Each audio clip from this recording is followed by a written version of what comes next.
دوسری جو دعا نبی علیہ الصلوۃ والسلام، بہت سی دعائیں نبی علیہ الصلوۃ والسلام سے منقول ہے، ان میں سے دوسری یہ ہے کہے کہ وَأَنَا أَشْهَدُ أَن لَا إِلَٰهَ إِلَّا اللَّهُ وَحْدَهُ لَا شَرِيكَ لَهُ وَأَنَّ مُحَمَّدًا عَبْدُهُ وَرَسُولُهُ رَضِيتُ بِاللَّهِ رَبًّا وَبِمُحَمَّدٍ رَسُولًا وَبِإِسْلَامِ دِينًا۔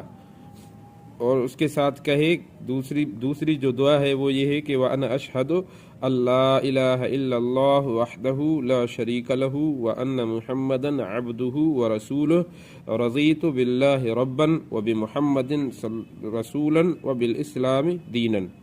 تیسری مرتبہ میں پڑھ رہا ہوں کہ وہ کہے کہ وَأَنَا أَشْهَدُ أَن لَا إِلَٰهَ إِلَّا اللَّهُ وَحْدَهُ لَا شَرِيكَ لَهُ وَأَنَّ مُحَمَّدًا عَبْدُهُ وَرَسُولُهُ رَضِيتُ بِاللَّهِ رَبًّا وَبِمُحَمَّدٍ رَسُولًا وَبِالْإِسْلَامِ دِينًا۔ یقول ذلك، اسی طرح کہتا جائے۔